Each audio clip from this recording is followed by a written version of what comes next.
안녕하세요. 서영주입니다. 여러분, 우리가 그리스도인이라고 사람들 앞에 떳떳이 이야기할 수 있으려면 거기에는 우리가 예수 그리스도를 굳게 믿는 사람이라는 사실이 전제가 되어야 하겠죠. 그런데 우리가 예수님을 믿는다고 말은 많이 하지만 구체적으로 무엇을 믿는다는 거죠? 예수 그리스도를 믿는다는 것은 그분이 하나님의 아들이요 우리의 구세주라는 그 호칭이 주는 위대함과 존귀함, 그리고 강함과 전지전능함을 막연히 상상하면서 그분을 우상으로 믿는 그런 우상숭배적 믿음이 아닙니다. 믿음으로 믿음에 이르니까 우리가 예수님을 믿는다는 것은 그분의 믿음을 믿는다는 것을 의미하죠. 예수님의 믿음은 그분께서 마음을 다하고 목숨을 다하고 뜻을 다하고 힘을 다하여 하나님을 믿는 믿음, 바로 하나님의 창조하심과 구원하심을 믿는 믿음, 그 믿음을 말합니다. 예수님의 그 믿음은 죽음까지 불사하는 완전한 믿음이므로 흔들리지 않았죠. 그 믿음은 하나님께 대한 깊은 사랑과 이웃에 대한 무한한 사랑으로 나타났죠. 그 믿음이 완전하심으로 그 사랑도 완전한 거죠. 사도 바울은 그 사랑에 대해 지난번 말씀드렸듯이 고린도전서 13장 4절 7절에서 사랑은 오래 참고 사랑은 온유하며 라고 시작되는 사랑의 아름다움을 이야기하고 있습니다. 우리도 누군가와 사랑을 하게 되면 어느 시인이 노래하듯이 그 사랑은 일곱 빛깔 선연한 무지개처럼 휘파람새의 결고운 음률처럼 바다 위에 내리는 은빛 달빛처럼 그렇게 멋지고 아름답게 행복을 가득 담고 다가오죠. 누구라도 처음 사랑이 다가올 때는 사랑하는 이에게 하늘에서 별이라도 따다주고 싶을 정도로 가슴 떨리는 기쁨을 느끼게 되죠. 그래서 사람들은 고린도전서의 이 사랑의 말씀을 자신의 고백으로 연애 편지에 담아 사랑하는 이에게 많이 보내기도 합니다. 그러나 남녀간의 사랑을 하게 되면 처음에는 사랑하는 것이 사랑을 받는 이보다 행복하다고도 고백합니다마는 시간이 흐르면서 자신의 유익을 찾고 상대에 대한 기대가 실망으로 바뀌면서 그제껏 같지 않았던 열정도 그만 식어버리고 마는 게 다반사죠. 그처럼 우리의 사랑은 예수님의 사랑과 달리 완전하지 못합니다. 창세기 선악과 신화는 우리에게 그렇게 될 수밖에 없는 이유를 말해주고 있죠. 아내 하와를 내 뼈 중에 뼈요 살 중에 살이라고 애지중지하던 아담이 선악과를 먹었다고 꾸짖으시는 하나님께 자기는 잘못이 없고 그건 아내 하와가 먹으라고 해서 먹었노라고 사랑하던 아내를 탓하고 변명합니다. 이 신화가 상징하듯이 선악과를 먹으면 하나님같이 된다는 뱀의 유혹에 넘어가서 먹음직하고 보암직하고 탐스럽기까지 한 선악과를 먹어버린 인간은 죄에서 자유로울 수가 없게 됐습니다. 육신의 정욕, 안목의 정욕, 그리고 인생의 자랑을 자신의 의지만으로는 도저히 떨쳐버릴 수 없게 된 인간의 연약함이 완전한 사랑을 할 수 없게 만들어버린 거죠. 그리고 타락해버린 우리 인간이 자신들이 만든 도덕 윤리나 법규범으로 사랑을 이루어 보려고 하는 것은 신화 속에서 선악과를 먹은 후에 눈이 밝아져서 자신들이 벗은 줄을 알고 부끄러워하며 무화과 나뭇잎으로 엮은 치마를 입고 사는 것과 마찬가지로 불완전할 수밖에 없습니다. 강한 햇빛에 바른 그 무화과 나뭇잎 치마는 하루도 못 가서 바스러지고 말듯이 우리의 의지와 지식이나 문화만으로는 하나님의 완전하심으로 도저히 다가갈 수가 없지 않겠습니까? 에덴 동산에서 추방되는 아담과 하와에게 가죽옷을 갈아입히시는 하나님의 은혜는 의인이 없는 이 세상에서 의인으로 칭함을 받아 구원에 이르도록 하시려는 하나님 아버지의 간절하신 사랑의 발로이지만은 그 가죽옷조차도 영구적인 옷은 못 되듯이 하나님의 은혜에 의한 우리의 믿음으로 말미암아 얻은 구원도 우리가 또 실족해버리면 금방 사라져버릴 수도 있는 거죠. 그런데 여러분, 요한복음 14장 20절과 21절에서 보듯이 예수님께서는 최고의 만찬 자리에서 제자들에게 그날에는 내가 아버지 안에 너희가 내 안에 내가 너희 안에 있는 것을 너희가 알리라. 나의 계명을 지키는 자라야 나를 사랑하는 자니 나를 사랑하는 자는 내 아버지께 사랑을 받을 것이요 나도 그를 사랑하여 그에게 나를 나타내리라 라고 말씀하셨습니다. 우리가 예수 그리스도 안에 거하고 예수 그리스도께서 우리 안에 거하시는 소위 엔그리스도의 경지에 이르는 것이 바로 예수님을 믿는 것임을 가르쳐 주시는 말씀인 거죠. 그런 믿음이 우리로 하여금 하나님을 사랑하고 이웃을 자신처럼 사랑하게 만든다는 것을 깨닫게 합니다. 그럼 이와 같은 엔그리스도의 경지는 우리가 어떤 상태에 있는 것을 의미할까요? 이것은 예수님과 우리 자신이 일치하는 것을 의미할까요? 그러나 우리가 예수님과 같아지는 것은 아담과 하와가 하나님과 같아지려고 선악과를 먹은 것처럼 가능성 없는 바람이고 교만일 수 있지 않습니까? 예수님과 같아지는 것은 우리의 의지와 능력만으로는 도저히 바랄 수 없는 일입니다. 예수님께서 나타내신 하나님 사랑, 이웃 사랑을 우리가 스스로의 힘으로 실현하는 것은 절대 불가능한 거죠.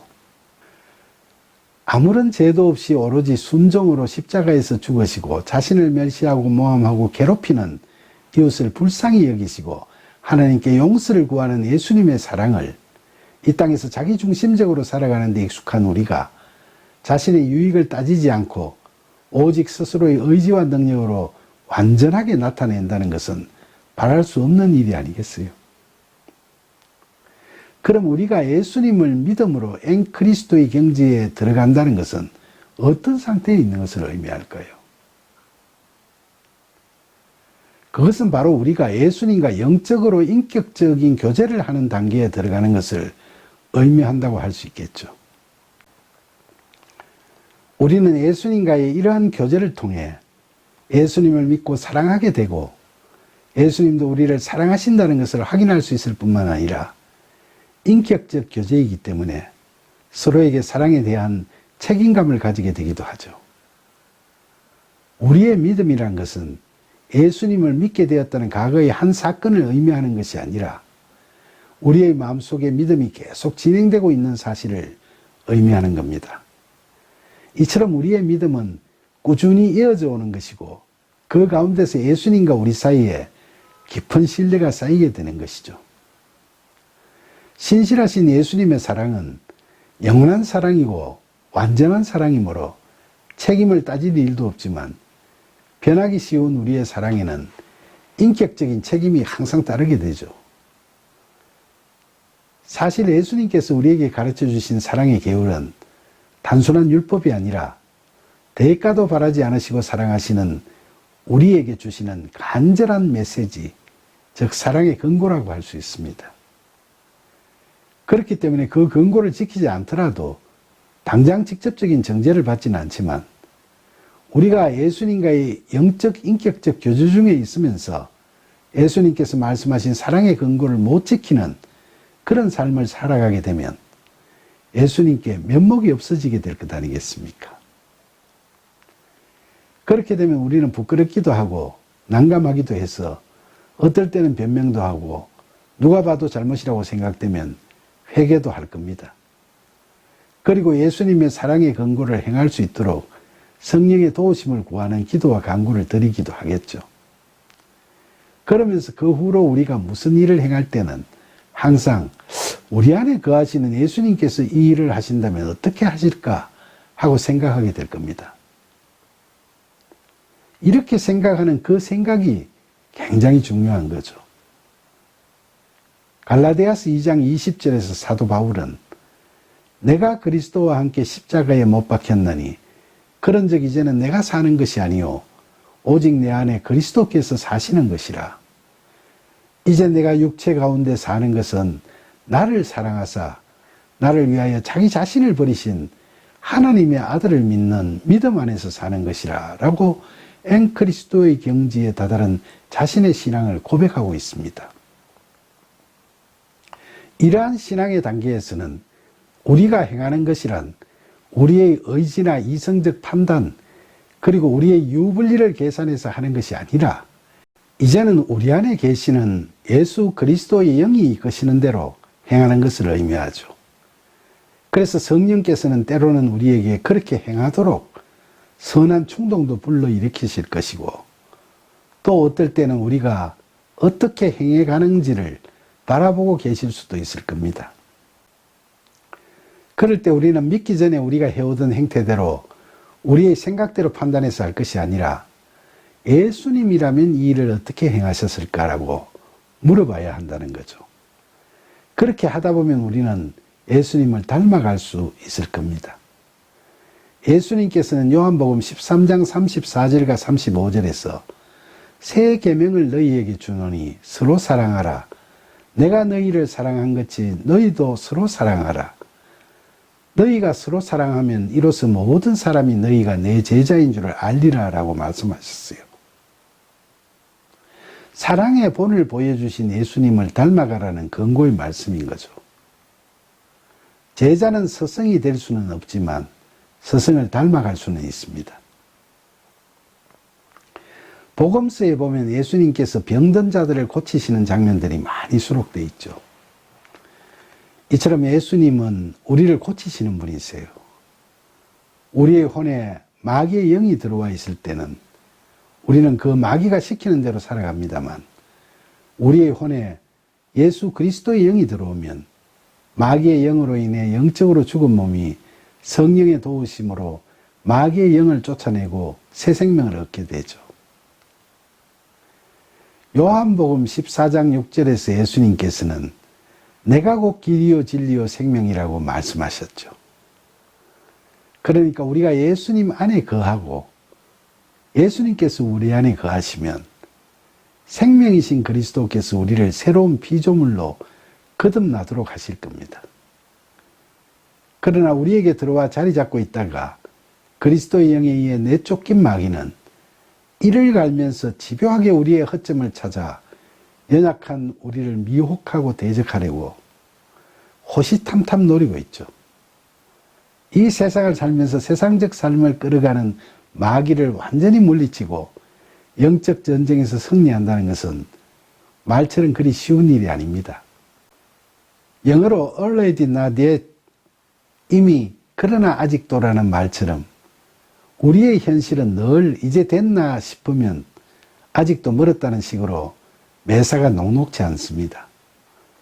세상의 휘황찬란한 유혹이나 뼈를 어스러뜨리는 듯한 고통의 아픔 가운데서 우리가 늘 평정심을 갖고 예수님만을 바라보며 하나님 나라의 삶을 살아간다는 것이 연약한 우리로서는 정말로 어렵고 힘들지 않겠습니까? 말이나 생각으로는 하나님을 믿고 예수님을 닮아가고 싶어 하지만 살아가면서 늘상 부닥치는 현실이 우리가 참기에는 너무나 유혹적이거나 우리가 감당하기에는 너무나 참혹하기까지 할 때 연약한 우리는 예수님을 믿는다면서도 늘 시험받고 도전을 받게 되는 겁니다. 그래서 먹음직하고 보암직하고 탐스럽기까지 한 유혹의 열매들을 먹어버리거나 감당하기 어렵다고 포기하면서 허망한 우상에 빠져버리기도 하는 거죠. 그러나 답은 오로지 하나뿐입니다. 우리가 마귀와 타협하거나 마귀에게 굴복당하면 우리에게 구원은 없는 겁니다. 그러니까 마귀가 우리를 현혹하지 못하도록 우리는 늘 깨어 있어야 하는 거죠. 그러려고 하면 늘 예수 그리스도께서 우리를 지켜주시고 우리를 이끌어 주실 것을 간절히 구하는 기도와 간구를, 그리고 감사함으로 예수님과의 영적 인격적 교제관계를 소중히 지켜나가는 것이 중요하겠죠. 그와 같은 엔-그리스도의 경지, 바로 예수님과 우리의 깊은 영적 인격적 교제관계 속에서 우리 모두가 예수 그리스도의 영이 이끄시는 대로 순종하면서 그분을 닮아가노라면 복된 하나님 나라에서의 삶이 우리 앞에 펼쳐질 겁니다. 우리를 유혹하던 모든 것들이 헛되고 헛된 것임이 훗날 죄다 드러날 겁니다. 그렇게 해나감으로써 우리는 우리가 겪던 그 숱한 고난이 모두 변장하고 찾아온 하나님의 축복임을 반드시 확인할 수 있을 겁니다. 부디 하루하루를 살아가면서 아무리 참고 뿌리치기 힘든 유혹이나 감당하기 힘든 고난으로 인해 어려운 상황에 봉착하더라도 흔들리지 마시고 예수님과 진정한 교제의 끈을 절대로 놓치지 마세요. 진리이신 예수 그리스도만이 우리에게 진정한 힘과 자유를 주실 것임을 믿고 살아가는 저와 여러분이 되기를 간절히 소망합니다. 감사합니다.